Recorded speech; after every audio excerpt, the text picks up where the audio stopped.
जय हिंद प्यारे साथियों, स्वागत है आप सभी का एक बार फिर से खोटा किंग ऑफिशियल पे। तो आइए शुरुआत करते हैं आज इस एक ऐसे टॉपिक को जो टॉपिक में अक्सर बोला जाता है कि जब कोई व्यक्ति ज़्यादा बोलता है ना तो सीधा उसको बोलते हैं कि चलो ज़्यादा लंबा चौड़ा महाभारत मत सुनाओ, छोटा डायरेक्ट बात पे काम की बात करो। तो आज उसी महाभारत के एक छोटे से पार्ट के बारे में हम बात करने वाले हैं और उस नाटक का नाम है उद्वासल कर्ण। बता दें कि ये महाभारत का ही एक पूरा पार्ट है जिसमें से उसको उठा करके एक कर्ण का स्पेशल जो कह सकते हैं कि जो दिखाया गया है ना, उसके जीवन परिचय से जुड़े हुए जो भी चीज़ों को है उसको शॉर्ट रूप में एक जो वो दिखाया गया है इस नाटक के माध्यम से। उसी के बारे में आज जो वो हम लोग एक एक करके सभी चीज़ों को समझने का प्रयास करेंगे। इन चीज़ों को समझने के पूर्व में आपको क्या कि कुछ कुछ चीज़ें आपको जानना आवश्यक होगा इस नाटक को समझने के पूर्व में। उसके बाद क्या है कि फिर हम लोग इस नाटक की शुरुआत करेंगे। इस नाटक की बात करें तो इसके लेखक हैं श्रीनिवास पानुरी, जिन्होंने इस नाटक को तो 1963 ईस्वी में ही लिख दिया था, परंतु उसको जो वो पुस्तक के रूप में प्रकाशित नहीं कर पाए। लेकिन उनका जो अधूरा कार्य था उस कार्य को पूरा करने का श्रेय जाता है उनके पुत्र अर्जुन पानुरी को, और साथ ही साथ उसका सहयोग किए हैं श्री नारायण महतो, जो कि एक अधिवक्ता है, बिराजपुर धनबाद से ये अधिवक्ता थे। तो इन्होंने जो वो इसमें महत्वपूर्ण योगदान दिया और इन दोनों ने मिल करके इस नाटक को जो प्रकाशित करने का जो है वो श्रेय जाता है इन दोनों को। तो चलिए एक एक करके हम सभी चीज़ों को समझने का प्रयास करते हैं, उसके बाद हम बात करेंगे और MCQ के माध्यम से समझने का प्रयास करेंगे, जिसमें से महत्वपूर्ण 50 प्रश्नों को आज हम लोग देखेंगे और कोशिश करेंगे इस नाटक को इस 50 क्वेश्चन के अंदर समेट लिया जाए।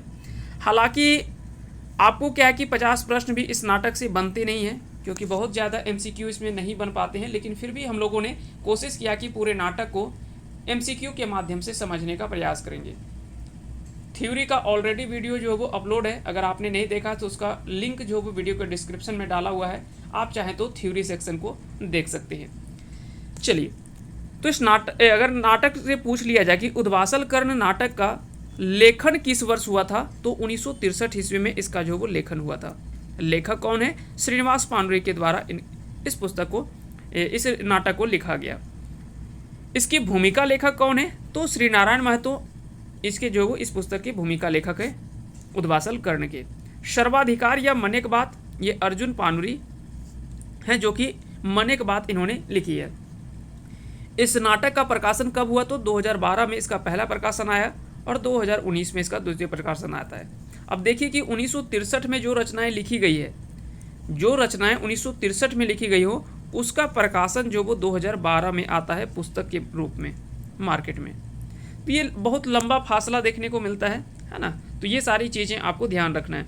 2019 में इसका जो वो द्वितीय प्रकाशन आया। दूसरा प्रकाशन अगर आपसे पूछा जाए तो 2019 होगा, प्रथम प्रकाशन पूछे तो 2012। अब या तो भूमिका लेखक पूछ ले या तो फिर प्रकाशक पूछ ले, ये दोनों में से आपको आंसर करना है श्री नारायण महतो, जो कि हीरापुर धनबाद से ये संबंधित है और ये पेशा से एक वकील है, यानी अधिवक्ता है। इसका इस नाटक का पहला मंचन जो हुआ था वो कब हुआ था? तो बरवा अड्डा धनबाद में इस नाटक का पहला मंचन हुआ था और श्री नारायण महतो के निर्देशन में ही, है ना, इन्हीं के निर्देशन में यह नाटक जो वो पूरा जो वो करवाया गया था, पहला मंचन। तो यह भी सवाल जो वो पूछा जा सकता है कि उद्वासल कर्ण नाटक के पहिल मंचन कहाँ भेल हले? तो बरवा अड्डा धनबाद में ई नाटक के पहिल मंचन भेल हले। एकर में अंकों की संख्या कितना है? तो स्पष्ट तो नहीं है ना, लेकिन स्पष्ट नहीं है, एकांकी स्वरूप में हम लोग मानते हैं, क्योंकि इसमें अंक के बारे में जिक्र नहीं मिलता है, अंक के बारे में जिक्र तो नहीं है। तो ऐसे में क्या कि पूरे को हम लोगों ने एक अंक मान लिया। और दृश्यों की संख्या इसमें कितना है? तो दृश्यों की संख्या इसमें कुल 11 दृश्य है। तो ये सारी चीज़ें आपको ध्यान रखना है। चलिए शुरुआत करते हैं इस नाटक की। और इस नाटक में संबंधित मुख्य रूप से कुछ कुछ पात्र परिचय को आप लोग जान लीजिए, यहाँ से भी प्रश्न जो वो पूछे जा सकते हैं। जैसे कर्ण, मुख्य रूप में जो वो कर्ण पे ही आधारित यह नाटक ही है, तो इसलिए इनके बारे में जानना जरूरी है। यहाँ पे कर्ण जो दिखाया गया वो जायत भेद के चलते सतवल छलल व्यगत रूपे यहाँ पे कर्ण को जो वो दिखाया गया है। तो इस नाटक में मुख्य रूप में जो कर्ण को दिखाया गया वो कैसे कि एक जाति भेद के आधार पर कर्ण के साथ कितना ज़्यादा मतलब कह सकते हैं कि मुश्किल आता है, कितना तरह से सताया जाता है, वो सारी चीज़ें इस नाटक के माध्यम से हम लोग समझने का प्रयास करेंगे।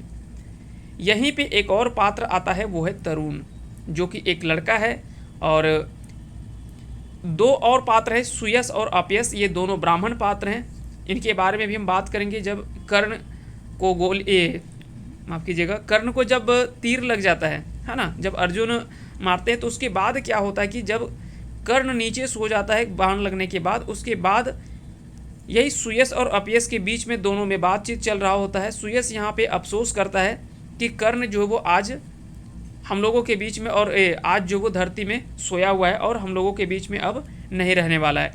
तभी यहाँ पे अपयस जो वो खुशी मनाता है ना, अपयस खुशी मनाता है। क्यों मनाता है इसके बारे में भी हम आगे बात करेंगे।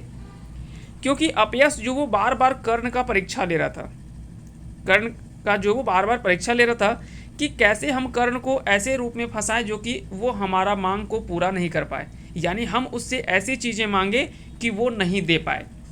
और इसमें हमेशा जो वो कर्ण सफल रहा और हमेशा जो वो अपयस इसमें असफल रहता है। तो इसका नाम में अपयस है, अपयस है ना। तो इस तरह से याद रखेंगे अपयस, इसको अगर जोड़ शुरुआत का देखें तो इसका अर्थ मान सकते हैं ना कि असफल, जिसमें शुरू में जुड़ा होता तो वो ऐसे भी नकारात्मक दिखाई देता है। तो अपयस यहाँ पे याद रखेंगे हमेशा असफल होता है और कर्ण उसका हर मांग को जो वो पूरा कर देता है, जो भी दान मांगता है दान के रूप में वो उसे दे देता है। तो ये सारी चीज़ें हम लोग देखेंगे। यहाँ पे दो नए पात्र के बारे में यहाँ पे चर्चा किया गया इस नाटक में, सोनी और मीरा। ये दोनों क्या है कि परशुराम के आश्रम में वहाँ पे कर्ण को जब देखते हैं, कर्ण क्या है कि एक ब्राह्मण का वेश धारण करके बताता है कि हम ब्राह्मण हैं, और परशुराम के आश्रम में आता है कि हमको यहाँ पे आपसे जो वो धनुर्विद्या सीखना है। और जब वो जाता है तो वहीं पे सोनी और मीरा ये दोनों देखती है। ये देख करके दोनों जो वो काफ़ी ज़्यादा कर्ण के तेज को, उनके तेजस्वी हर परिचय को देख करके ये लोग जो बड़ा मनमोहित हो जाती है दोनों। तो ये सारी चीज़ें यहाँ पे बात किया गया है। और ये दोनों जो वो लड़की है जो कर्ण के परशुरामिक आश्रम में देख करके तेज देख करके आसक्त या तो फिर रीत जाती है। ये सारी चीज़ें आपको याद रखना है। आइए अब हम शुरुआत करते हैं इस नाटक के पहले प्रश्न की ओर। और आज का पहला सवाल है कि एकर में कौन एगो खोटा नाटक लागे। तो आपको बताना इनमें से कौन सा एक खोटा नाटक है। सैर सगरट, जिंदगी टोह, पूटी और पालू और उद्वासल कर्ण। तो इसका सही आंसर तो उद्वासल कर्ण हो जाएगा। लेकिन साथ ही साथ याद रखेंगे सैर सगरट एक उपन्यास है। क्या है? उपन्यास है, जिनको A.K. झा जी के द्वारा लिखा गया है। जिंदगी टोह यह भी उपन्यास ही है ना, यह भी उपन्यास है। चित्रंजन महतो चित्रा के द्वारा लिखा गया उपन्यास है। जबकि पूटी और पालू जो वो एक शब्द चित्र है ना, यह एक शब्द चित्र है। तो ये सारी चीज़ें आपको स्पष्ट हो गया होगा।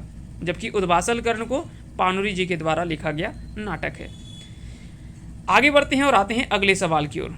अगला सवाल है उद्वासल कर्ण कैसन रचना लागे। तो उद्वासल कर्ण किस प्रकार की रचना है? तो यह एक नाटक है। किस प्रकार का नाटक है? तो यह एक एकांकी स्वरूप का नाटक है। किस प्रकार का? तो एकांकी नाटक है। ये चीज़ें भी आपको ध्यान रखनी है। अगला सवाल देखते हैं, क्वेश्चन नंबर 3। उद्वासल कर्ण नाटक एक लिखवैया लागत। तो उद्वासल कर्ण नाटक को किसने लिखा है? तो पानुरी जी के द्वारा लिखा गया है। क्लियर हो गया। A.K. झा ने एक नाटक लिखा है जिसका नाम है मेका मेकी ना मेटमाट। मेका मेकी ना मेटमाट।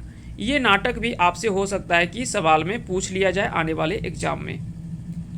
भुवनेश्वर दत्त शर्मा व्याकुल, ये गिरिडीह में इनका जन्म हुआ था। ये गिरिडीहवी नाम से ये जाने जाते थे और व्याकुल भी इनका उपनाम है। विश्वनाथ दसौंधी राज जी के बारे में अगर बात करें तो इन्होंने अजगर नाटक लिखा है ना, इन्होंने अजगर नाटक लिखा है। चलिए आगे बढ़ते हैं और आते हैं अगले प्रश्न की ओर। उद्वासल कर्ण नाटक एक रचना बच्छर बतावा। तो यहाँ पे आपसे प्रकाशन नहीं पूछा जा रहा है, यहाँ पे आपसे रचना वर्ष पूछा जा रहा है कि किस वर्ष इस नाटक को लिखा गया था पानुरी जी के द्वारा। तो पानुरी जी ने इस नाटक को जो वो 1963 ईस्वी में ही लिख लिया था। लेकिन इसका प्रकाशन कब होता है? तो 2012 में इसका पहला प्रकाशन आता है और 2019 में इस पुस्तक का द्वितीय प्रकाशन होता है। क्लियर हो गया। चलिए आगे बढ़ते हैं। उद्वासल कर्ण नाटक एक भूमिका लिखल हत। तो उद्वासल कर्ण नाटक की भूमिका किसके द्वारा लिखा गया है? तो श्री नारायण महतो के द्वारा इस नाटक की भूमिका जो वो लिखी गई है। क्लियर हो गया। तो इसका जो सही आंसर हो जाएगा वो हो जाएगा आपका ऑप्शन सी इसका। उद्वासल कर्ण नाटक एक पहिल बेर प्रकाशन कौन बच्छर भेल रहे? उद्वासल कर्ण नाटक एक पहिल बेर प्रकाशन कौन बच्छर भेल रहे? तो 2012 में इसका पहला प्रकाशन आया है ना, और दूसरा प्रकाशन 2019 में। उद्वासल कर्ण नाटक एक दूसरा प्रकाशन कौन बच्छर भेल है? तो 2019 में हुआ है। चलिए आगे बढ़ते हैं। अगला सवाल है, उद्वासल कर्ण नाटक एक प्रकाशक लागे। तो प्रकाशक और भूमिका लेखक ये दोनों हमने बताया कि दोनों जो वो श्री नारायण महतो है। क्लियर हो गया। ये दोनों चीज़ें आपको स्पष्ट रूप में याद रखनी है। जबकि उद्वासल कर्ण नाटक जो वो इनकी प्रकाशक और भूमिका लेखक ये हैं, लेकिन अगर पूछ लिया जाए कि चाभी काठी नाटक के बारे में अगर पूछ लिया जाए तो बाली डी खोटा कमेटी के द्वारा जो वो चाभी काठी नाटक का प्रकाशक के रूप में जाना जाता है। जबकि कुंती देवी भेंड्रा बोकारो एक प्रकाशक है, ये डाह नाटक के प्रकाशक संस्था के रूप में जाना जाता है। ठीक है। बाकी खोटा क्षेत्र कमेटी कोठार रामगढ़, यहाँ पे मुख्य रूप में क्या है कि आपको कुछ कुछ ए.के. झा जी की रचनाएं और बी.एन. ओदार जी की रचनाएं जो वो यहाँ से प्रकाशित हुई नजर आएंगी, है ना। तो ये आपको प्रकाशक के बारे में भी ध्यान रखनी है। आगे बढ़ते हैं और आते हैं अगले प्रश्न की ओर। अगला सवाल है कि उद्वासल कर्ण नाटक एक पहिल मंचन कौन जगह भेल हलै? तो इसका पहला मंचन जो हुआ था वो बरवा अड्डा धनबाद में हुआ था। किसके निरीक्षण में हुआ था? तो ये निरीक्षण में हुआ था श्री नारायण महतो के निरीक्षण में यह जो वो नाटक पूरा मंचन किया गया था। पात्र यहाँ पे नाटक के मंचन का पात्र हो सकता है कि एक दो अगर पूछना हो तो पूछा जा सकता है, तो इन चीज़ों को आपको थोड़ा ध्यान रख लेना है। उद्वासल कर्ण नाटक एक पहिल मंचन केकर निर्देशन में भेल रहे? तो यह जो हुआ था वो श्री नारायण महतो के निर्देशन में यह नाटक जो वो मंचन किया गया था, और ये एक सफल मंचन माना जाता है जो कि पहली बार इसका मंचन किया गया। क्लियर हो गया। अगर आपको इसका वर्ष पता हो तो आप हमें कमेंट करके बताएंगे कि इसका पहला मंचन जो किया गया था वो किस वर्ष किया गया था। अगर आपको पता है तो इसका आंसर आप हमें कमेंट करके बताएंगे। चलिए आगे बढ़ते हैं और आते हैं अगले प्रश्न की ओर। उद्वासल कर्ण नाटक एक सर्वाधिकार प्राप्त है। तो उद्वासल कर्ण के नाटक के सर्वाधिकार, है ना, सर्वाधिकार किसे प्राप्त है? तो अर्जुन पानुरी को प्राप्त है। तो इसका सही आंसर हो जाएगा ऑप्शन ए, इसका राइट आंसर हो जाएगा। जबकि मनेक बात जो भी लिखे ये पानुरी जी के द्वारा ही लिखा गया है। श्री नारायण महतो कौन है? तो श्री नारायण महतो जो वो यहाँ पे भूमिका इन्होंने लिखी है, भूमिका लिखा इनके द्वारा गया है, और साथ ही साथ प्रकाशक के रूप में भी जाने जाते हैं। ये क्लियर हो गया। अब यहाँ पे दो नाम और दिख रहे हैं आपको, विनोद रवानी और रामलीला रवानी। तो बता दें कि विनोद रवानी और रामलीला रवानी ये दोनों चाभी काठी नाटक में हम लोगों ने पढ़ा था। जब चाभी काठी नाटक का प्रकाशन किया जा रहा था तो उस समय रामलीला रवानी ने क्या है कि वहाँ पे कुछ कुछ चीज़ें होता है कि जब चाभी काठी नाटक का प्रकाशन का बात आता है तो वहाँ पे कई सारी दिक्कतों का सामना करना पड़ता है। तो ऐसे में कुछ लोग वहाँ पे मदद करते हैं, जैसे विनोद रवानी और रामलीला रवानी। ये कुछ आर्थिक रूप में मदद करते हैं और कुछ जो वो और भी तरीके से जो वो मदद करते हैं इस नाटक को, चाभी काठी नाटक को प्रकाशित करने में। क्योंकि पांडे जी के द्वारा बहुत पहले ही एक रफ कॉपी के रूप में जो वो लिख दिया गया था, लेकिन उसको एक सुव्यवस्थित रूप में पुस्तक के रूप में निर्माण करने का श्रेय जो है वो बहुत लोगों को जाता है, कोई एक व्यक्ति को नहीं जाता है ना। तो ये सारी चीज़ें आपको ध्यान रखना है। आगे बढ़ते हैं और आते हैं अगले प्रश्न की ओर। साथ ही साथ चाभी काठी नाटक की भूमिका जो वो किसके द्वारा लिखा गया था, तो इसके बारे में आपको कमेंट करके बताना है कि चाभी काठी नाटक की भूमिका किसके द्वारा लिखा गया। तो 2-3 सवाल आपसे हम पूछ ले रहे हैं, थोड़ा इसका आंसर आप कमेंट करके जरूर बताइएगा। सभी का आंसर एक साथ आप कमेंट करके बता दीजिएगा। एक तो सवाल हमने पूछा आपसे क्या कि उद्वासल कर्ण नाटक का जो पहला बार मंचन किया गया था वो किस वर्ष किया गया था। दूसरा सवाल हमने आपसे पूछा कि चाभी काठी नाटक की भूमिका लेखक कौन है, ये आपको कमेंट करके बताना है। चलिए आगे बढ़ते हैं। तो इसका आंसर जो हो जाएगा वो अर्जुन पानुरी इसका सही आंसर हो जाएगा, जो सर्वाधिकार प्राप्त है इस नाटक का। अगला सवाल है कि उद्वासल कर्ण नाटक के कई गो अंक है। तो अंक इसमें मुख्य रूप में 1, कह सकते हैं, है ना, कि क्यों एकांकी रूप में बोल सकते हैं। जब कोई भी अंक का यहाँ पे जिक्र नहीं मिलता है तो केवल एक अंक मान सकते हैं कि एक अंक में सारा दृश्य दिखाया गया है। उद्वासल कर नाटक में कई गो दृश्य है, तो उद्वासल कर नाटक में कितने दृश्य हैं, तो कुल 11 दृश्य इसमें दिखाया गया है। प्लस उसी तरह से आपको याद रखना है कि जब डाह नाटक की बात करते हैं, डाह नाटक, है ना, डाह नाटक में एक दृश्य तो पहला है घर मड़ौनी के नाम से और 11 दृश्य है ना, यहाँ पे भी बात होता है। 16 दृश्य जो वो अजगर में है, 16 दृश्य जो वो अजगर में है और 20 दृश्य जो वो चाभी काठी में है, चाभी काठी में है। तो ये सारी चीज़ें आपको ध्यान रखनी है। आगे बढ़ते हैं और आते हैं अगले प्रश्न की ओर। उद्वासल कर्ण के सही अर्थ बतावा, तो उद्वासल कर्ण का यहाँ पे सही अर्थ क्या होगा, उपेक्षित कर्ण, तिरस्कृत कर्ण या सत्वल कर्ण। तो इसका आंसर हो जाएगा ऑप्शन डी यानी ई सभे, ये सभी इसका जो वो सही आंसर हो जाएगा। अगला सवाल है कि तरुण कौन नाटक के आयल पात्र है, तो तरुण एक लड़का का यहाँ पे जिक्र मिलता है यहाँ पे परशुराम के आश्रम में, है ना, जहाँ पे ये दोनों लड़की सोनी और मीरा के बारे में जब हम आगे बात करेंगे तो वहाँ पे हम देखेंगे, है ना, इन दोनों पात्र से यहाँ पे जो वो बात होता है तरुण का। ठीक है, तो यहाँ पे इन चीज़ों के बारे में भी हम समझने का प्रयास करेंगे आगे। दरअसल ये दोनों जो है वो दिखाना चाहती है ना कि लड़का जो होता है वो लड़के जैसे ही होते हैं, वो कोई बड़ा और छोटा नहीं, वो बड़ी जाति और छोटी जाति से नहीं फर्क पड़ता है। हम चाहे तो अभी तुमको जो वो दिखा सकते हैं और एक प्रैक्टिकल के रूप में जो वो यहाँ पे दिखाने का प्रयास करती है। ये दोनों लोग यहाँ पे एक बोलती है और दूसरा जो वो यहाँ पे बोलते हैं कि चलो हम दिखाते हैं। तो ये तरुण से यहाँ पे बात होता है कुछ, तो वो सारे स्टेटमेंट के बारे में हम आगे चर्चा करेंगे। तो इसका सही आंसर क्या हो जाएगा, इसका राइट आंसर हो जाएगा उद्वासल कर्ण, इसका सही आंसर हो जाएगा। तरुण जो वो उद्वासल कर्ण नाटक में आया हुआ एक पात्र है।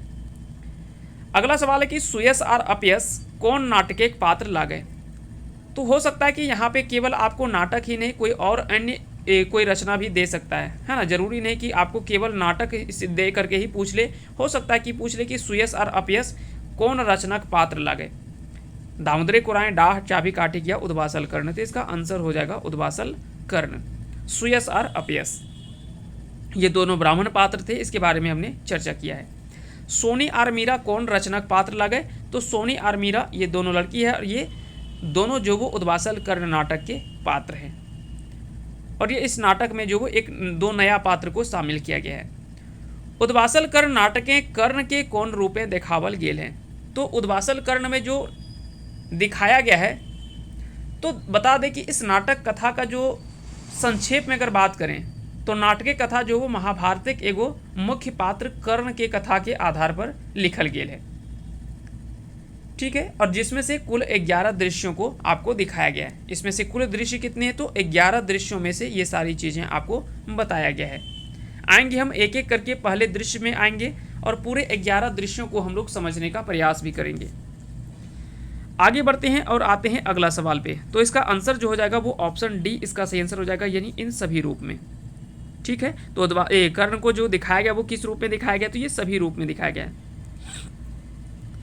उद्वासल कर्ण नाटक की शुरुआत केकर कथन से करल गेल है। अब नाटक की शुरुआत की बात करते हैं तो पहला जो कथन आता है, यह सवाल जो वो आपसे पूछा जा सकता है कि किसके द्वारा इस नाटक की शुरुआत जो वो किसके कथन से होता है और किसके कथन से अंत होता है। तो ये दोनों चीज़ आपसे जो वो पूछा जा सकता है। तो इसका पहला दृश्य में जो आती है वो नाम है आपका कुंती। कुंती के कथन से इस नाटक की शुरुआत होती है, जिसमें से वो बोलती है कि ओह ई बालक के कहाँ राखी, ई पाप के कहाँ नुकवी, की कहता हम लोग हमरा। और ये कब बोल रही है, जब कुंती कर्ण को जन्म देने के बाद में यह बात जो वो कह रही होती है और अपने आप में वो सोच रही होती है। ये सारी चीज़ें बोलती हैं कि समाज में कैसे हम इन चीज़ों को समाज जो वो एक्सेप्ट करेगा, हम समाज में क्या मुंह दिखाएंगे, है ना। तो ये सारी चीज़ें यहाँ पे बात किया गया कि कुंती एक नवजात शिशु को लेकर मंच पर आती है। यह नाटक के बारे में बता रहे हैं कि और यह नवजात शिशु कुंती को सूर्य से प्यार के प्रसाद स्वरूप श्राप हुआ है। कुंती तो कुमारी कन्या थी, अतः कलंक के भय से वो शिशु को नदी में बहा देती है। बहाने के लिए कौन बोलता है, तो आकाशवाणी से जब काफ़ी ज़्यादा परेशान हो जाती है कि बोलती है कि हे सूर्य देवता हमें रक्षा करें, हमारी रक्षा करें, ऐसे में अब हम क्या करें। तो वहाँ पे आकाशवाणी के द्वारा यहाँ पे बात बोला जाता है कि इस बच्चे को जो वो बक्से में पैक करके यानी पेटी में डाल करके और जो वो नदी में आप जो वो बहा दें, और ये बहा देती है। दूसरी तरफ एक निसंतान सारथी जो कि रथ हाँकने वाला होता है, उसके हाथ वह शिशु लगता है और वह पेटी जो बक्सा देख करके काफ़ी ज़्यादा खुश होता है। वो ले करके जाता है। उसकी पत्नी का नाम रहता है राधा, उसकी पत्नी का नाम राधा रहता है और वही इसे पाल पोस करके बड़ी करती है ना। तो राधा जो वो कर्ण को पाल पोस करके बड़ी करती है, पालती पोसती है और बड़ा करती है। बाद में वहीं पे आगे हम बात करेंगे। अगले एक दृश्य में आता है जो कि कुंती और कर्ण के बीच में संवाद होता है, तो वहाँ पे वही कर्ण बताता है कि हम कैसे किस रूप में आपको जो वो माँ के रूप में हम स्वीकार करें। आपके पास तो माँ का दिल ही नहीं है। आपने एक तरफ हमें जन्म लेने के बाद आपने जो वो मरने के लिए छोड़ दिया, फेंक दिया, नदी में बहा दिया। वो तो सौभाग्य है कि राधा ने हमें पाल पोस करके बड़ा किया, नहीं तो आज तो हम यहाँ पे भी नहीं होते। तो ये सारी चीज़ें जो वो वहाँ पे बताने का प्रयास किया जाता है। तो इसका जो शुरुआत होता है वो किसके कथन से होता है, तो कुंती के कथन से इस नाटक की शुरुआत होती है।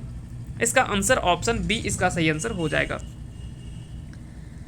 अगला सवाल है, ओह ई बालक के कहाँ राखी, ई पाप के कहाँ नुकवी, की कहता लोग हमरा, कौन आँखी देखता, ओह ई कथन कौन रचनाएं आयल है। तो यह बात जो है वो उद्वासल कर्ण नाटक के पहले दृश्य में यह बात जो वो बताया गया, और यह इस नाटक का जो वो पहला कथन भी है ना, पहला कथन भी है इस नाटक का। तो यह भी सवाल जो वो आपसे बन सकता है।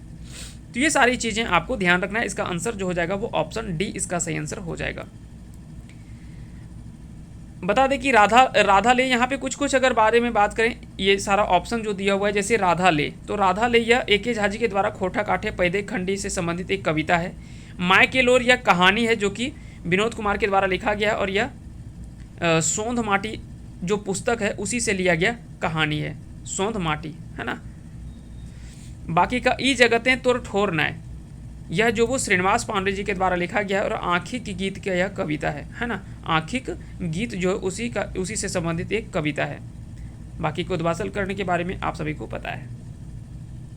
उद्वासल कर्ण नाटक एक अंत ककर कथन से भेल है। तो इस नाटक का अंत भी किसी का स्टेटमेंट से, किसी का कथन से तो अंत हुआ होगा ना। जैसे बोलते हैं कि नाटक की शुरुआत होता है तो कोई तो व्यक्ति आता है शुरुआत करने के लिए और कोई उसका अंत करता है। तो इसका जो अंत होता है वो किसके बातों से होता है, तो बता दे कि यह कर्ण के बातों से होता है ना। कर्ण के कथन से इस नाटक का जो वो अंत होता है। चलिए कैसे अंत होता है तो ये भी बता देंगे कि जब अपयश जो है वो अंतिम परीक्षा लेता है कर्ण का। एक तरफ तो कर्ण सोया हुआ होता है, बाण लगा हुआ रहता है अर्जुन का, जान कह सकते हैं कि अंतिम समय होता है कर्ण का, और उस समय अपयश जो वो फिर से परीक्षा लेने के लिए जाता है कि शायद अभी हमारे पास मौका है, क्योंकि कर्ण के पास अभी कुछ भी नहीं है, ना कवच कुंडल है, ना और कुछ है, ना धन दौलत है, ये तो अभी सिर्फ शरीर के साथ में पड़ा हुआ है।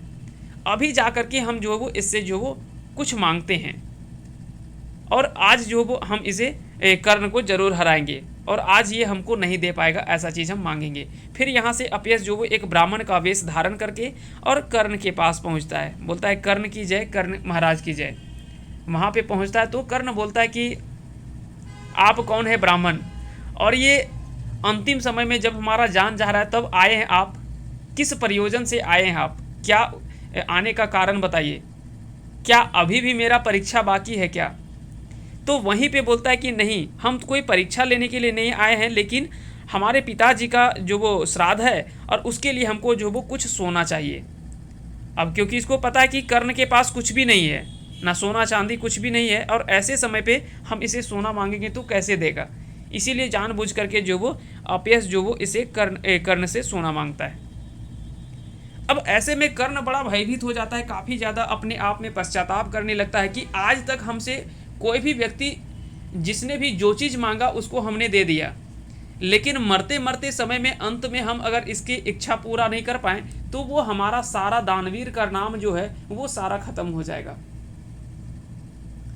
तो यहीं पे तब तक आकाशवाणी से एक बात आता है कि अधीर नहीं हो कर्ण, तुम्हारे पास जो तुम्हारा दांत जो है वो सोने का है, अगर चाहो तो तुम उसे दे करके इस ब्राह्मण का जो वो इच्छा पूरा कर सकते हो, या जो भी मांग है उनको जो वो दे सकते हो, और अपना जो तेरा दानवीर का जो एक शुरुआत से रहा है वो अंत तक जो वो तुम्हारा बना हुआ रहेगा। और यहीं से जो वो कर्ण के मन में एक खुशी झलकता है कि चलो कम से कम अंत में मरते मरते दम तक जो वो हम अपना वादा को नहीं तोड़ पाए, कम से कम वो चीज़ को पूरा कर ले रहे हैं आज भी। और वहीं से अपना दांत तोड़ करके वो दे देता है, और वहीं पे हंसता है कर्ण की हा हा हा, ये लो ब्राह्मण, हम मेरा नाम दानवीर कर्ण है, और हम आज तक हमने किसी को नहीं लौटाया, तो आज अंत में आखिरी समय में हम आपको लौटा देते तो वो अच्छा नहीं होता। और फिर वो अपना दांत तोड़ करके जो वो अपयश को दे देता है। और इस तरह से कर्ण का जो वो कथन के साथ इस नाटक का अंत होता है। तो ये सारी चीज़ें आपको ध्यान रखना है। आगे बढ़ते हैं और आते हैं अगले प्रश्न की ओर। उद्वासल कर्ण नाटकें कई गो जनी पात्र आयल है। तो बता दें कि यहाँ पे 3 पात्रों के बारे में चर्चा किया गया। एक तो कुंती, एक हमने बोला सोनी, और दूसरा है मीरा, है ना, तीसरा मीरा। तो ये 3 पात्र यहाँ पे जो वो मुख्य रूप में दिखाया गया इस नाटक के माध्यम से। हम यहाँ पे क्या कि पूरा महाभारत नहीं समझेंगे, नहीं तो फिर वही बात हो जाएगा कि पूरा महाभारत, तो कह सकते हैं कि आप सभी को पता ही है कि महाभारत कैसा काव्य, ऐसा महाकाव्य है कि उसको अगर शुरुआत करेंगे तो अंत कहाँ होगा ये भी नहीं पता चलेगा, है ना। तब तक पता चलेगा कि कई पीढ़ी बीत जाएगा। तो ये सारी चीज़ें आपको ध्यान रखना है। तो इसका जो सही आंसर हो जाएगा वो ऑप्शन सी हो जाएगा। हम यहाँ पे उद्वासल कर्ण नाटक के आधार पे हम बात कर रहे हैं। यहाँ पे केवल 3 पात्र के बारे में बात किया गया है। वैसे महाभारत में तो कई स्त्री पात्रों के बारे में चर्चा किया गया है, लेकिन यहाँ पे केवल हम लोग 3 पात्र देखते हैं उद्वासल कर्ण नाटक में। कुंती, सोनी और मीरा। कर्ण के पेटिये भर के बुहावेक बात कुंती से के कहो है। तो कर्ण के पेटी में भर करके और जल में जो वो बहा देने के लिए कौन यह बात जो वो कुंती से कहते हैं। तो यह आकाशवाणी से यह बात जो वो जब सूर्य देवता से वो बार बार विनती करती है कि हे सूर्य देवता, ऐसे में आप हमें कुछ मदद करें, तो उस समय जो वो आकाशवाणी से यह बात आता है कि कर्ण को आप पेटी में डाल करके और उसे जो वो नदी में छोड़ दें, उसे कुछ नहीं होगा। और इस तरह से जो वो कर्ण को जो वो पेटी में भर करके बहा देती है। तो इसका सही आंसर हो जाएगा ऑप्शन डी। अगला सवाल है कि गुरु द्रोण की लेल कर्ण से कर्ण के धनुष विद्या नाय सिखवोहत। तो आता है इस नाटक का दूसरा दृश्य। दूसरा दृश्य में अगर बात करें तो दूसरा दृश्य में क्या है कि कर्ण जो वो द्रोणाचार्य के पास धनुष विद्या सीखने के लिए जाते हैं। और धनुष विद्या जब सीखने के लिए जाते हैं तो वहाँ पे क्या होता है कि द्रोणाचार्य उसको सूत पुत्र जैसा और छोटी जाति जैसा कह करके और उसे जो वो धनुष विद्या नहीं सिखाते हैं और सिखाने से मना कर देते हैं, क्योंकि बोलते हैं कि द्रोणाचार्य जो है वो मुख्य रूप में राजकुमार और कुलीन वर्ग के जो लोग हैं उन्हीं को धनुष विद्या सिखाते हैं और दूसरे को हम धनुष विद्या नहीं सिखा सकते। और इस प्रकार से जो वो उसको धनुष विद्या सिखाने से इनकार कर देते हैं। तो इसका जो सही आंसर हो जाएगा वो क्या हो जाएगा, सूत पुत्र रहने के कारण से उसे जो वो धनुर्विद्या नहीं सिखाते हैं। तो इसका जो सही आंसर हो जाएगा वो ऑप्शन डी इसका राइट आंसर हो जाएगा। गुरु द्रोणाचार्य इसलिए कर्ण को नहीं सिखाते धनुष विद्या क्योंकि वो सूत पुत्र होता है। और गुरु द्रोणाचार्य जो होते हैं वो या तो राजकुमार को या तो फिर जो कुलीन वर्ग के लोग होते हैं, कुलीन हिस्ट्री में जो शब्द एक प्रयोग किया गया है कुलीन, है ना, हिस्ट्री में जो एक शब्द का प्रयोग किया गया है कुलीन, और कुलीन का अर्थ होता है श्रेष्ठ। कुलीन का अर्थ क्या होता है, श्रेष्ठ होता है। तो ये हिस्ट्री का एक शब्द है ना। तो यहाँ पे श्रेष्ठ यानी जो कह सकते हैं कि वर्गों में श्रेष्ठ हो और राजकुमार वर्ग के लोग हों, उन्हीं को जो वो गुरु द्रोणाचार्य जो वो धनुर्विद्या सिखाते हैं। तो ये सारी चीज़ें आपको याद रखनी। तो इसका आंसर ऑप्शन डी इसका सही आंसर हो जाएगा। अगला सवाल है कि सूत पूते ई साध इच्छा काहे बालक वीर बन के तुम की करबे, कौन राजे रखा करबे, ये बात के कर्ण से कहले। तो यह बात जो वो कर्ण से बोलते हैं। तो दरअसल जब जाता है कर्ण तो वो बोलता है कि हमको जो वो धनुर्विद्या सीखना है ना। तो वहाँ पे क्या होता है कि ये बातचीत चलता है तो बोलता है कि तुम्हारा इतना साध यानी इतना इच्छा क्यों है तुमको धनुर्विद्या सीखने का। अरे तुम तो एक निम्न जाति का बालक है, यानी छोटी जाति से तुम आता है, तुम सीख करके क्या करेगा, कौन से राज्य का तुम रक्षा करने वाला है, और किससे इतना बड़ा तेरा शत्रु कौन है जिससे तुम लड़ाई करने के लिए जाएगा। अरे शत्रु तो राजकुमार के होते हैं, जो राजा महाराजा हैं उनके शत्रु होते हैं, तुम्हारे तो शत्रु भी उतने बड़े नहीं होंगे, तो फिर तुम क्यों धनुर्विद्या सीखना चाहते हो। तो ये सारी चीज़ें जो वो पूछते हैं किससे, तो सूत पूते की साथ, यह बात जो वो कौन बोलता है, तो यह बात जो वो द्रोणाचार्य बोलते हैं। तो इसका जो सही आंसर हो जाएगा वो ऑप्शन बी, इसका जो वो सही आंसर हो जाएगा, यानी ऑप्शन बी द्रोणाचार्य। अगला सवाल है कि गुरु द्रोणाचार्य केकर से गुरु दक्षिणा रूपे ओकर अंगूठा मांग लेहत। अब आता है इस नाटक का तीसरा दृश्य, इस नाटक का आता है आपका तीसरा दृश्य। तीसरा दृश्य में मुख्य रूप में दिखाया गया कि द्रोणाचार्य और अर्जुन जो है वो आदि की भेंट जो वो एकलव्य नामक एक भील युवक से होती है। एकलव्य, यहाँ पे जो वो एक नया पात्र का यहाँ पे प्रवेश होता है, वो है एकलव्य। बाकी एकलव्य के बारे में आप लोगों ने अच्छे से पढ़ा होगा। होता क्या कि ये सभी जंगल की ओर जा रहे होते हैं, उसी बीच में जो वो शिकारी कुत्ता जो होता है अर्जुन के दल का, वो क्या है कि एकलव्य को देख करके भौंकने लगता है। तो एकलव्य इस युक्ति से जो वो बाण चला करके उसके मुंह को ऐसा बंद कर देता है कि मतलब कह सकते हैं ना कि ना कुत्ते को चोट लगता है, ना कुत्ते के मतलब किसी तरह से नुकसान पहुंचता है, और कुत्ता फिर भी कुछ बोल नहीं पाता है। ऐसा जो वो धनुष चलाता है। ये सारी चीज़ें जो वो देख करके उसके धनुष को देख करके चलाते हुए देख करके, यह जब द्रोण एकलव्य से पूछता है कि तुमने किस गुरु से यह विद्या सीखी है, वो बड़ा अचंभित हो जाते हैं गुरु द्रोणाचार्य, और पूछने लगते हैं कि आखिर में यह शिक्षा तुमने धनुर्विद्या जो सीखा है वो किस गुरु से सीखा है तुमने। तो यहाँ पे एकलव्य जो वो द्रोणाचार्य को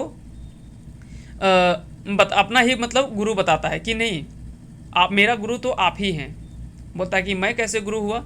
तो ये पूरा एकलव्य एक पूरा कहानी बताते हैं कि गुरु जी आपके यहाँ पे कभी हम एक बार आपसे धनुर्विद्या सीखने के लिए गए हुए थे, लेकिन आपने जो वो हमें धनुर्विद्या सिखाने से मना कर दिया था।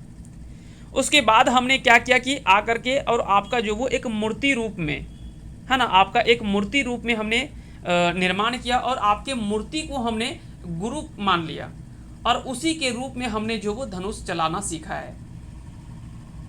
और यहाँ से ये सारी चीज़ें जब समझ में आता है तो गुरु द्रोणाचार्य को बड़ा ही आश्चर्य होता है कि एक तरफ हम जिसके अर्जुन के पीछे इतना मेहनत कर रहे हैं वो उतना अच्छा से धनुर्विद्या नहीं सीख पा रहा है, लेकिन एक तरफ इसकी इच्छा शक्ति कितनी है, कितनी दृढ़ इच्छा शक्ति है कि वो केवल मेरा मूर्ति बना करके इतना अच्छा जो वो धनुष चला सकता है। अब यहाँ पे एक चीज़ तो द्रोणाचार्य को समझ में आ जाता है कि यहाँ से अगर जब तक एकलव्य रहा तब तक हम अर्जुन को विजय तो नहीं बना पाएंगे, तो ऐसे में कुछ तो हमको करना पड़ेगा, यानी जो रास्ते का कांटा जो है एकलव्य है उसको तो हटाना पड़ेगा, तभी हम जो है वो अर्जुन को विजयी बना पाएंगे। और ऐसे में क्या कहता है कि चलो ठीक है, तुमने हमें गुरु मान करके तुमने धनुर्विद्या तो सीख लिया, लेकिन क्या तुमने गुरु दक्षिणा के रूप में हमें कुछ दिया। तो बोलता है कि गुरु दक्षिणा के रूप में ऐसे तो हम क्या दे सकते हैं, लेकिन फिर भी गुरु आप मांगिए, जो भी हमें मांगेंगे हम धनुर्विद्या के रूप में जो भी होगा गुरु दक्षिणा के रूप में हमारे पास जो भी सामर्थ्य होगा उसके हिसाब से हम आपको देंगे। और यहाँ पे गुरु द्रोणाचार्य क्या करते हैं, चालाकी करते हैं और गुरु दक्षिणा के रूप में जो वो एकलव्य का अंगूठा मांग लेता है और छल से उसे जो वो विकलांग बना देता है। बोलता है कि ना अंगूठा रहेगा ना वो बाण चला पाएगा, और जब वो बाण ही नहीं चला पाएगा तो फिर कह सकते हैं कि वो कभी जीत नहीं पाएगा। और इस प्रकार से जो वो एकलव्य का अंगूठा जो वो दक्षिणा के रूप में है ना, गुरु दक्षिणा के रूप में ले लेते हैं गुरु द्रोणाचार्य। तो इसका सही आंसर क्या हो जाएगा, ऑप्शन बी इसका राइट आंसर हो जाएगा। चलिए आगे बढ़ते हैं और आते हैं अगले प्रश्न की ओर। गुरु द्रोणाचार्य से शिक्षा नाय मिलल बादें के ओकर मूर्ति रूपे बनाए के गुरु मानल आर धनुष विद्या सीखो है। तो इसका सही आंसर हमने पहले बता दिया है, एकलव्य इसका जो वो सही आंसर हो जाएगा। चलिए आगे बढ़ते हैं और आते हैं अगले प्रश्न की ओर। आपन स्वार्थिक आगू नीति ज्ञान शास्त्र पुराण सब भूल जाहत, ई केकर कथन लागे। तो यह बात जो वो जब कहावत है ना कि अब हो तो पछताए क्या जब चिड़िया चुग गई खेत, कुछ उसी प्रकार से जो वो एकलव्य भी बाद में पछताने लगता है, जब अंगूठा काट करके अपने गुरु द्रोणाचार्य के सामने समर्पित कर देता है गुरु दक्षिणा के रूप में। बाद में उसे यह एहसास होता है कि नहीं, ये तो हमारे साथ एक छल हुआ था, दरअसल ये तो हमारा कह सकते हैं कि रास्ते के कांटे के रूप में हमको हटाने का प्रयास किया गया था। तो वही यहाँ पे उसी समय जो वो एकलव्य बोलता है कि आपन स्वार्थिक आगू नीति ज्ञान शास्त्र पुराण ये सभी जो वो भूल जाते हैं लोग। ऐसा कैसे कर सकते हैं लोगों के साथ, और ये सारी चीज़ें यहाँ पे बताता है। तो यह बात कौन बोलता है, तो यह एकलव्य बोलता है ना। अपने अंगूठा काट करके जब दे देता है उसके बाद यह बात जो वो बोलता है, जब उसे ये सारी चीज़ें समझ में आता है। तो अगला सवाल है कि धनुर्विद्या प्रदर्शन समारोह है ककरा अपमानित करल जाए। तो इसका जो सही आंसर हो जाएगा वो हो जाएगा ऑप्शन बी, यानी कर्ण को जो वो वहाँ पे अपमानित किया जाता है। बता दें कि गुरु कृपाचार्य जो होते हैं वो इसे सूत पुत्र के नाम से बोल करके वहाँ पे सभा में, भरी सभा में पूरा अपमानित करते हैं कि नहीं, तुम इस धनुर्विद्या प्रदर्शन समारोह में जो वो तुम भाग नहीं ले सकते हो, क्योंकि तुम एक सूत पुत्र हो। तुम बताओ कि आखिर में किस राज्य से आते हो, किस कुलवंश से आते हो, तुम बताओगे तब तो इस प्रदर्शन में भाग लेना पड़ेगा और तभी तुमको मिलेगा यहाँ पे शामिल होने के लिए। यहाँ पे तो देख लो कि जो भी हैं या तो किसी राज्य के राजा हैं या तो किसी अच्छे वंश से संबंधित हैं, किसी अच्छे कुल से हैं, तुम अपना कुल बताओ। तो वहाँ पे क्या कि कर्ण कुछ नहीं बता पाता है, जिसके कारण से उसे काफ़ी ज़्यादा अपमानित किया जाता है। और जब अपमानित बहुत ज़्यादा होता है तो यहाँ पे क्या होता है कि दुर्योधन क्या करता है कि अपना मुकुट जो वो कर्ण को पहना देता है, और यहाँ से क्या कि क्या बोल सकती है, अंगवंश जो होता है अंगवंश का जो वो राजा बना देता है दुर्योधन यहाँ से। और यहाँ से जो वो कर्ण का लाज जो वो उस समय तो बच जाता है, उस समय जो वो लाज रख लेता है दुर्योधन। लेकिन यहाँ पे भी दुर्योधन ने जो वो अपना फायदा अपना देखा था, ऐसा नहीं है। यहाँ पे भी दुर्योधन इसने जो कार्य किया वो भी अपने फायदे के लिए किया था। ये क्यों किया था आगे हम बात करेंगे। तो इस प्रकार से जो वो ये सारी चीज़ें यहाँ पे बात होता है, और यह बात जो वो चौथे दृश्य का है। ये बात जो वो क्या है, चौथा दृश्य में यह सारी बातें की गई है। यहाँ तक क्लियर हो गया। चौथा दृश्य में मुख्य रूप से हमने बता दिया कि अर्जुन आदि धनुर्धरी जो वो प्रदर्शन के लिए समारोह में आयोजन किया गया है, जिसमें कर्ण भी भाग लेना चाहता है, किंतु यहाँ पे उसको जो वो जाति कुल गोत्र आदि पूछ करके वहाँ पे नीच दिखाने का प्रयास किया जाता है, और वहाँ पे बोलता है कि नहीं, तुम इस समारोह में जो वो भाग नहीं ले सकता, यह समारोह जो वो सिर्फ राजपुत्रों के लिए है। ऐसे समय में दुर्योधन आगे आता है और कर्ण के सिर पर मुकुट रख करके और अंग प्रदेश का राजा घोषित कर देता है। तो ये सारी चीज़ें यहाँ पे बात किया जाता है चौथे दृश्य में। आते हैं अगले प्रश्न की ओर। तो इसका जो सही आंसर क्या हो जाएगा, कर्ण को यहाँ पे अपमानित किया जाता है। अगला सवाल है कि कर्ण के अपमानित करल बादे दुर्योधन कर्ण के कहाँ का राजा बनावो है आपन मुकुट पिंधाए के। तो कर्ण को अपमानित किए जाने के बाद दुर्योधन जो वो अपना मुकुट पहना करके कहाँ के राजा जो वो बनाते हैं। तो इसका सही आंसर हो जाएगा ऑप्शन डी, यानी अंग राज्य के राजा जो वो बनाया जाता है। क्लियर हो गया।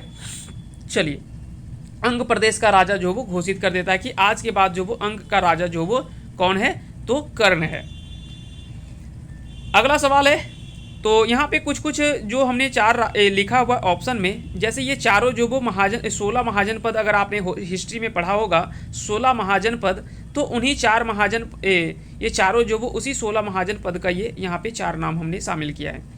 अंग की राजधानी कहाँ पे है, तो अंग की राजधानी थी चंपा। कुरु का राजधानी उस समय कहाँ था, इंद्रप्रस्थ था। पंचाल का छत्र या काम्पिल्य, और गंधार का राजधानी था तक्षशिला। तो ये सारी चीज़ें आपको ध्यान रखने। यहाँ से भी कई बार सवाल जो वो हिस्ट्री में आपका जीएस पेपर है वहाँ पे भी सवाल बन सकता है। केकरा झूठ बोलल पर परशुराम शराप दे दे है। अब अगला जो दृश्य है, 5वां और 6ठा दृश्य, यहाँ पे क्या होता है कि कर्ण ब्राह्मण के रूप में, है ना, क्या होता है कि कर्ण जो वो परशुराम के आश्रम में जाता है और अपने आप को ब्राह्मण युवक बता करके परशुराम से धनुर्विद्या सीखने के लिए सिखाने का आग्रह करता है कि आप जो वो हमें धनुर्विद्या सिखाइए, क्योंकि परशुराम जो वो केवल जो भी ब्राह्मण होते हैं उन्हीं को वो धनुर्विद्या सिखाते हैं। तो ऐसे में क्या है कि कर्ण को समझ में आ गया कि हमें जो वो इसके लिए ब्राह्मण बनना पड़ेगा, तभी वो हमें सिखाएंगे। और इस प्रकार से जब वो ब्राह्मण वेश धारण करके जाता है, कर्ण अपने को ब्राह्मण इसलिए बताता है क्योंकि परशुराम जो वो क्षत्रिय को धनुर्विद्या नहीं सिखाता था। बाद में एक घटना होता है, घटना क्या होता है इसके बारे में आपने पहले पढ़ा होगा डिटेल में। वहाँ पे जब जंघे पर परशुराम सोते हैं तो उस समय उसे बिच्छू का डंक लगता है, लेकिन डंक मारने के पश्चात भी वो पैर को हिलाता डुलाता नहीं है, क्योंकि लगता है उसे कि गुरु उठ जाएंगे तो उनका नींद जो है वो खराब हो जाएगा। इसलिए वो सारा डंक का जो जितना भी मतलब कह सकते हैं कि दर्द जो होता है वो अपने अंदर में महसूस करके रह जाता है। तो जब ये खून निकलने लगता है उसके पैर से तो परशुराम जो वो जग जाते हैं, और जब परशुराम जगते हैं और जब खून देखते हैं तो बोलते हैं कि अब तुम बताओ कि तुम वास्तविक रूप में कौन हो, क्योंकि एक ब्राह्मण जो वो कभी इतना जो वो धैर्य, इतना जो वो सहन शक्ति नहीं हो, सहनशीलता नहीं हो सकता एक ब्राह्मण में, तुम तो कोई दूसरा है। और वहां से समझ में आ जाता है कि यह ब्राह्मण तो नहीं है, यह एक क्षत्रिय है और ये हमसे झूठ बोला है। और वहां से ये सारी बातें जो वो स्वीकार करता है कर्ण कि हाँ हमने आपसे झूठ बोला है, हम जो है वो एक क्षत्रिय ही है, मतलब आपसे हमने झूठ जो है वो बोला था कि हम एक ब्राह्मण हैं और आपसे धनुर्विद्या सीखने के लिए ऐसा हमने झूठ बोला था। और यहीं पे जो वो परशुराम श्राप देते हैं कि जो भी हमने तुम्हें धनुर्विद्या सिखाया है वो सारा तुम्हारा जो वो नष्ट हो जाएगा। और ये सारी यहाँ पे बातें की जाती है। तो इसका सही आंसर क्या हो जाएगा? ऑप्शन सी इसका राइट आंसर हो जाएगा, यानी कर्ण के झूठ बोलल बातें जो वो परशुराम उसको श्राप देते हैं। अगला सवाल है कि पांडव वनवास काट के कहाँ गुरुहत? तो पांडव जो वो वनवास काट करके कहाँ पे आते हैं? तो हस्तिनापुर आते हैं ना, हस्तिनापुर इसका जो वो सही आंसर हो जाएगा। हस्तिनापुर कहाँ पे? तो वर्तमान में ये उत्तर प्रदेश में हस्तिनापुर है। चलिए आगे बढ़ते हैं और आते हैं अगले प्रश्न की ओर। अगला सवाल है, अब देखिए अगला जो आपका था ना दृश्य, सातवां दृश्य, तो सातवां दृश्य में क्या कि पांडव जो वो 13 वर्षों का वनवास काट करके आते हैं, 13 वर्षों का वनवास काट करके आते हैं। तो अब स्वाभाविक है कि अब तो अपना वो राज्य चाहेंगे। तो पांडव चाहते थे कि जानते थे कि अगर यहाँ पे अगर आएंगे तो पांडव अपना जो भी शर्त के अनुसार से दुर्योधन से अपना आधा राज्य मांगेंगे तो झगड़ा होगा और समाप्त जो कह सकते हैं कि समस्त कुरुवंश उसका नाश भी हो जाएगा। तो ये सारी बातें जो वो कृष्ण से पूछते हैं और ये सारी बातें जो वो कृष्ण को समझाने का प्रयास करते हैं कि आपके लिए आपको जो वो इसमें कुछ करना पड़ेगा। और फिर वो क्या करते हैं, कृष्ण जो वो जाते हैं दुर्योधन के पास। कहाँ जाते हैं? कृष्ण जो वो जाते हैं दुर्योधन के पास समझाने के लिए कि देखो जो भी है तुम उसको बांट करके, जो भी पांडव का हिस्सा होता है वो बांट करके तुम दे दो। उसके बाद जो वो तुम भी अपना आधा राज्य में शासन करो और उन लोगों को, पांडव को भी आधा दे दो। लेकिन यहाँ पे युधिष्ठिर का एक बात आता है, कहता है कि युद्धे के बिना सुइयक नोखो जतना माटी उठे, हम पांडव के न्याय देवे कृष्ण, ई हमर घोषणा है जाके कह दे। तो यहाँ पे युधिष्ठिर बोलता है कि एक सुई के नोक के बराबर में भी हम कहीं एक, जैसे बोलते हैं कई बार 1 इंच, लेकिन ये तो इंच भी नहीं, सुई के नोक के बराबर हम कहीं जमीन नहीं देने वाले। और यह घोषणा हम करते हैं जाकर के जो वो पांडव से बोल दीजिए, बिना युद्ध के बिना तो कुछ भी नहीं मिलने वाला है, अब तो उन लोगों को युद्ध ही करना पड़ेगा। और यह बात कौन बोलता है? यह बात जो वो दुर्योधन बोलते हैं श्री कृष्ण से। तो इसका जो सही आंसर हो जाएगा वो ऑप्शन सी इसका राइट आंसर हो जाएगा। चलिए आगे बढ़ते हैं और आते हैं अगले प्रश्न की ओर। अगला सवाल है कि कर्ण के कौन पोसले पालले हली? तो इसके बारे में हमने पहले बता दिया है, राधा उसका नाम रहता है। राधा ने जो वो कर्ण को जो वो पाल पोस करके बड़ा करती है। ठीक है, चलिए आगे बढ़ते हैं और आते हैं अगला सवाल पे। कर्ण के भरल सभा में सूते के बेटा कह के अपमान करल हले। तो उनको जो अपमान किए थे वो कृपाचार्य ने यह बात जो वो बोले थे। तो इसका आंसर ऑप्शन बी इसका सही आंसर हो जाएगा। अगला सवाल है, देवी तोय आपन के माय कह के मातृ जगत के अपमान करिहा नाय, तोहर माये कलेजा नाय, ये बात के कुंती से कहो है। तो यह बात कुंती से तब बोलती है, यह बात जो वो 9वें दृश्य का बात है। और जब नदी किनारे जब कर्ण सूर्य को अर्घ दे रहा होता है तभी कुंती उसके पास में आती है और उसे अपना पुत्र बताते हुए पांडवों के दल में शामिल होने के लिए आग्रह करती है, पर वह जो वो नकार देता है। बोलता है कि आज आप बोलते हैं कि आप मेरे माँ हैं, तो इतने दिन तक कहाँ थे? और उस दिन कहाँ थे जिस दिन भरी सभा में हमारा जो वो उस दिन अपमान हो रहा था भरी सभा में, उस दिन आप कहाँ थी? उस दिन आपको आना चाहिए था, उस दिन बताना चाहिए था कि ये मेरा बेटा है, तब ना हम मानते। आज आप बोलते हैं, और उस दिन उस भरी सभा में अपमानित होने से हमें जो जिसने बचाया है वो दुर्योधन है, तो आज हम दुर्योधन का साथ कैसे छोड़ दें।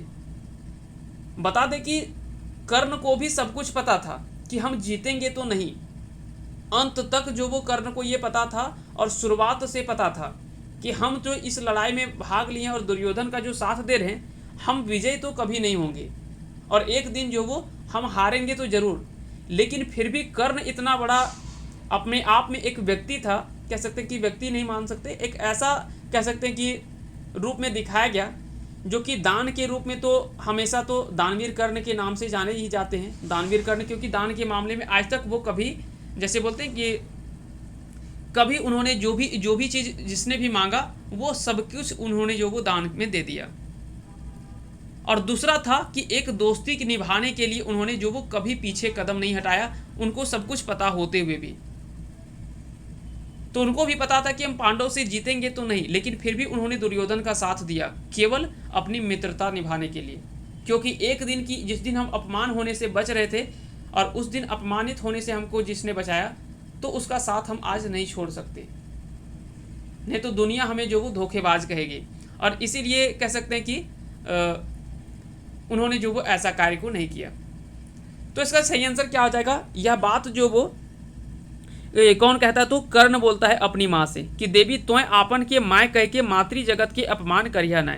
तो यहीं पे कर्ण बोलता है कि माते कि आप जो वो अपने आप को माँ कह करके और जो मातृ जगत का अपमान नहीं करिए। एक माँ कभी ऐसी नहीं हो सकती, एक माँ का इतना ऐसा कलेजा नहीं हो सकता कि अपने छोटे से पुत्र को जन्म दे करके उसे जो वो पानी में बहा दे, ऐसा तो एक माँ का कलेजा नहीं होता है।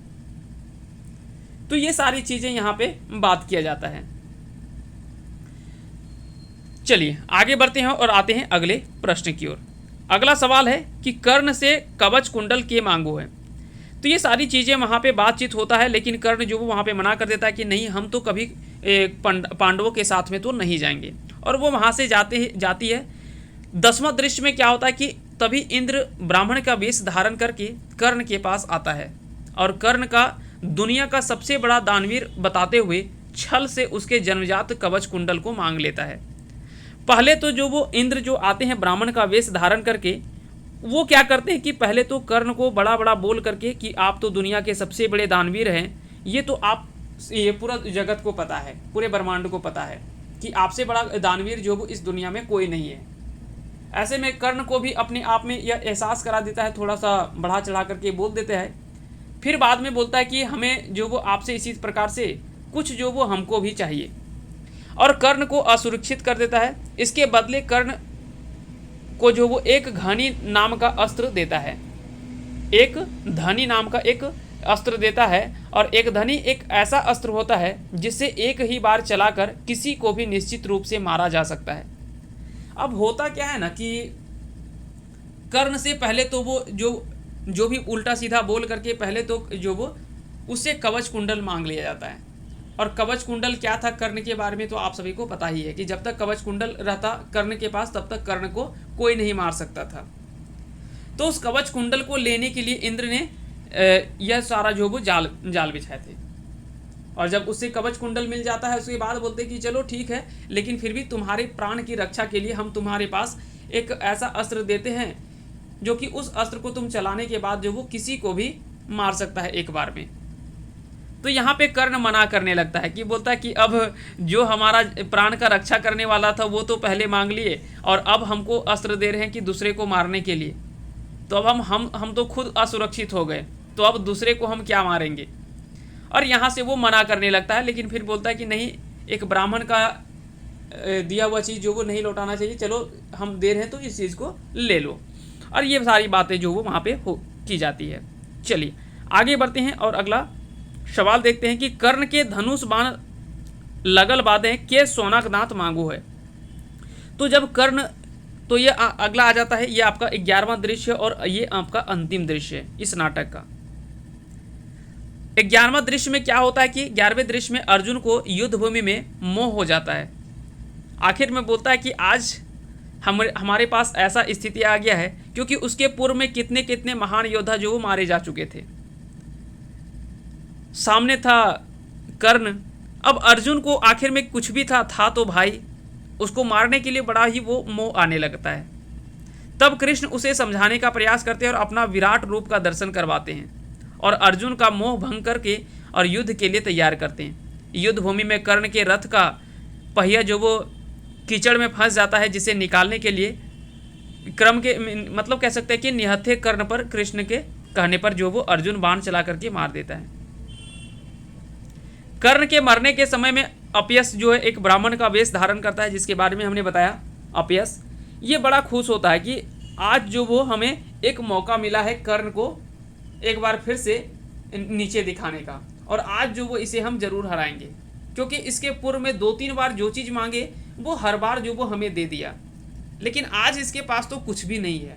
आज अगर हम इसे मांग लिए तो ये नहीं दे पाएगा, और यहाँ से सोना मांगता है। बोलता है कि आप सोना इसके पास कहाँ से होगा, अब तो इसके पास तो कुछ है नहीं, तो ऐसे में सोना कहाँ से देगा। तो वही यहाँ पे आकाशवाणी से बात आता है और फिर अपना सोना का दांत तोड़ करके जो वो अपयश को जो वो कर्ण दे देता है।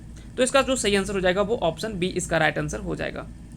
अगला सवाल है कि कर्ण के सोना दांत के पता कैसे चलू है, तो यह बात जो वो आकाशवाणी से पता चलता है। चलिए आगे बढ़ते हैं। और यह यहाँ पे जब प्रार्थना करते हैं कर्ण की, हे सूर्य देवता आप जो वो हमारा यहाँ पे कुछ मदद कीजिए, तो ऐसे में जो वो बोलते हैं कि अधीर मत हो कर्ण, तुम्हारे पास जो तुम्हारा दांत जो है वो सोने का है, तुम यह दांत जो वो दे करके और इस ब्राह्मण का जो कह सके कि जो भी मांग था है ना, वो दे करके ब्राह्मण का जो आस है उसे पूरा कर दो। और यहाँ से जो वो कर्ण जो वो बड़ा खुशी होते हैं कि चलो हमारा जो वो अंतिम समय में जो परीक्षा लिया जा रहा था, उस परीक्षा में भी हम जो वो पास हो गए, है ना। तो इसका सही आंसर क्या हो जाएगा, ऑप्शन सी इसका राइट आंसर हो जाएगा। तो के ब्राह्मण जायक समय की परियोजने अला, बोला बोला कहूँ प्राण छूट न जाए, की तोहर इच्छा की तोहर साध, हाय देव एखनू हमर परीक्षा बाकी है, ये बात कर्ण केकर से कहो है। तो यह बात जो वो किससे बोलते हैं, तो यह बात जो वो अपयश जो ब्राह्मण वेश धारण करके आता है उसी से यह बात जो वो बोलता है कर्ण। तो इसका सही आंसर क्या हो जाएगा, ऑप्शन बी इसका राइट आंसर हो जाएगा। अगला सवाल देखते हैं। यहाँ पे जो जब कर्ण को पता चल जाता है कि मेरा दांत जो वो सोने का है, उसके बाद उसे बड़ा खुशी होता है और फिर बोलता है कि तो ले ब्राह्मण ले जल्दी, कर्ण हमर नाम कधियो ककरो नाय घुरवल ही, तो आज आखिरी घड़ी कैसे घुरती। और ये बात कर्ण केकर से कहो, तो यह बात जो वो अपयश से करता है। और इस प्रकार से जो वो अपना सोना का दांत जो वो तोड़ करके देने के बाद यह नाटक का जो वो आखिरी कथन भी है। ये आपको याद रखना है, इस नाटक का जो वो आखिरी कथन भी है, और यहाँ से इस नाटक का जो वो समाप्त हो जाता है, यहाँ से नाटक का जो वो अंत हो जाता है। आगे बढ़ते हैं और आते हैं अगले प्रश्न की ओर। अगला प्रश्न है, पानुरी जी का उपनाम नाय लागय, तो पानुरी जी का इनमें से कौन सा उपनाम के नाम से नहीं जाना जाता है। खोटा के भीष्म पितामह बिल्कुल इस नाम से जाना जाता है, और विश्वनाथ दशरथी राज ने पहले जो वो सबसे पहली बार पानुरी जी को जो भीष्म पितामह कह करके संबोधित किए थे। खोटा के वाल्मीकि के नाम से भी नहीं जाना जाता है, और खोटा के पुरोधा के नाम से भी जाना जाता है। हालांकि इनका कई उपनाम है, इसके अलावे भी और कई उपनामों से ये जाने जाते हैं। अगर बात किया जाए श्रीनिवास पानुरी जी के बारे में, तो इनको कई उपनामों से जाना जाता है। खोटा के नागार्जुन आदि कई उपनाम से इन्हें जो वो जाना जाता है। साथ ही साथ कवि जी के उपनाम से जाना जाता है, अक्षय बोर के नाम से जाना जाता है, खोटा शिष्ट साहित्य के जनक के नाम से जाना जाता है। कई उपनामों से ये जाने जाते हैं। जबकि खोटा घारेक मुंधी खूंटा ये उपनाम जो वो एके झा जी को मिला था। किनके द्वारा यह बात बोला गया था, तो यह बात जो वो महेंद्र नाथ गोस्वामी के द्वारा एके झा को जो वो खोटा घारेक मुंधी खूंटा कह करके संबोधित किए थे। चलिए आगे बढ़ते हैं और इसका अर्थ क्या है, अगर इसको तोड़ करके सोचना चाहे तो आप सोच सकते हैं। खोटा घारेक मुंधी खूंटा है ना, अगर खोटा घर है तो पूरा घर का जो एक खूंटा है वो एक खूंटा जो वो झाजी हैं। तो ये सारी चीज़ें यहाँ पे बताने का जो वो प्रयास किया गया है। चलिए आगे बढ़ते हैं और आते हैं अगले प्रश्न की ओर। पानुरी जी लेतारे गलत कथन के छांटा, इनकर जन्म 20 दिसंबर 1925 के भेल है, नहीं 25 दिसंबर 1920 के भेल है, तो ये पहले कथन गलत है। इनकर मायक नाम दुखनी देवी है, बिल्कुल सही है। इनकर बापे का नाम शालिग्राम पानुरी, ये भी सही है। इनकर जन्म कल्याणपुर बरवा अंडा में भेल है। तो ये तीनों रचनाएं तो सही है, लेकिन पहला ऑप्शन गलत है। इनका जन्म जो वो 25 दिसंबर 1920 को होता है, और उसी दिन जो वो खोटा दिवस के रूप में भी मनाया जाता है 25 दिसंबर को हर वर्ष। श्रीनिवास पांडे कौन बच्चर सिराय गेला? तो 7 अक्टूबर 1986 ईस्वी को इनका जो वो निधन हो जाता है। तो इसका आंसर जो हो जाएगा वो ऑप्शन बी इसका राइट आंसर हो जाएगा। अगला सवाल है, एकर में कौन रचना पांडुजी जी लिखल नाय लागे? तो बता दें कि यहाँ पे बाल किरण, भ्रमर गीत और कुसमी, ये तीनों रचनाएं तो पांडु जी के द्वारा लिखा गया, जबकि कविता पुराण जो है वो झा जी की रचना है ना, ए के झा जी के द्वारा लिखा गया, जो कि बाल कविताओं का एक संकलन है। अगला सवाल है कि एकर में कौन रचना पांडु जी लिखल नाय लागे? मेघदूत, रामकथामृत और दिव्य ज्योति, ये तीनों रचनाएं तो इनके द्वारा लिखा गया, जबकि गोविंद लीलामृत यह राजा दलेल सिंह की रचना है। तो इसलिए इसका आंसर जो हो जाएगा वो ऑप्शन डी इसका राइट आंसर हो जाएगा। यह रचना जो वो पांडु जी का नहीं है। सही सुमेलित नाय है, इनमें से कौन सा रचना जो वो रचना और उनका नाम जो वो सही सुमेलित नहीं है? तो डाह नाटक सुकुमार के द्वारा लिखा गया, बिल्कुल सही है। श्रीनिवास पांडे चाबी काठी, बिल्कुल सही है। विश्वनाथ दसुंधराज अजगर, बिल्कुल सही है। जबकि उद्वासल कर्ण को भी पांडु जी द्वारा ही लिखा गया, ना कि ए के झा के द्वारा। तो इसलिए इसका सही आंसर जो हो जाएगा वो ऑप्शन डी, यानी डी ऑप्शन जो वो सही नहीं है। अगला सवाल है कि सही सुमेलित नाय है, एक तरफ आपका रचना दिया हुआ है, दूसरा तरफ पहिल प्रकाशन वर्ष दिया हुआ है। तो डाह नाटक का पहला प्रकाशन 1992 में हुआ था, बिल्कुल सही है। 1992, 2010 और 2019, ये तीनों वर्ष जो इसका प्रकाशन होता है। अजगर नाटक के बारे में अगर बात किया जाए, अजगर नाटक के बारे में अगर हम बात करें, तो अजगर नाटक का जो पहला प्रकाशन हुआ था, अजगर नाटक का जो पहला प्रकाशन हुआ था वो 2004 में हुआ था। कब हुआ था? 2004 में इस नाटक का जो पहला प्रकाशन हुआ था। अब सवाल उठता है कि इसका और अगला प्रकाशन कब हुआ था? 2020 में इसका दूसरा प्रकाशन हुआ था। चाबी काठी, अगर बात किया जाए चाबी काठी नाटक के बारे में, तो चाबी काठी नाटक का प्रकाशन जो वो 2006 में जो वो पहला बार जो वो चाबी काठी नाटक का प्रकाशन हुआ था। 2006 में और 2019 में इसका जो वो 2 बार प्रकाशन होता है। जबकि उद्वासल कर्ण नाटक का 2012 में और 2019 में। तो इसका जो गलत आंसर है वो ऑप्शन सी जो वो सही सुमेलित नहीं है, क्योंकि 2008 में इसका प्रकाशन नहीं हुआ है, 2006 में इसका जो वो पहला प्रकाशन हुआ है। तो ऑप्शन सी जो वो गलत है ना। चलिए आगे बढ़ते हैं और आते हैं 49वें प्रश्न पे। सही सुमेलित नाय है, एक तरफ आपका लेखक दिया हुआ है, दूसरा तरफ आपका जन्म ठाव यानी जन्म स्थान दिया हुआ है। सुकुमार बैदमारा बोकारो, जो कि पहला ही गलत है ऑप्शन। ए के झा चंडीपुर बोकारो ठीक है। श्रीनिवास पांडे बरवाडा धनबाद ठीक है। विश्वनाथ दसुंधराज भटमुंडा करतास ठीक है। जबकि सुकुमार जी का जन्म भेंड्रा बोकारो में हुआ है, ना कि बैदमारा में। तो ये याद रखना है, बैदमारा में नहीं, भेंड्रा गाँव में हुआ है इनका जन्म, भेंड्रा में इनका जन्म हुआ है। चलिए आगे बढ़ते हैं और आज का ये आखिरी सवाल है, इसका आंसर आपको कमेंट करके बताना है। आपको बताना है इनमें से कौन सा सही सुमेलित नहीं है। एक तरफ आपका रचना दिया हुआ है और दूसरा तरफ जो वो प्रकाशक दिया हुआ है। डाह नाटक का प्रकाशक बाली डी खोटा कमेटी, अजगर नाटक का बाली डी खोटा कमेटी, चाबी काठी का बाली डी खोटा कमेटी और उद्वासल कर्ण का श्री नारायण महतो। आपको कमेंट करके बताना है कि इनमें से किसका प्रकाशक जो वो गलत है, यानी सही सुमेलित नहीं है। ये आंसर आप जो वो कमेंट करके हमें बताएंगे और इसका आंसर जो वो आप हमें ज़रूर जवाब दीजिएगा। फिलहाल के लिए इतना ही, तब तक के लिए आप सभी को ढेर सारी शुभकामनाएं। हमारे साथ अंत तक बने रहने के लिए बहुत बहुत धन्यवाद।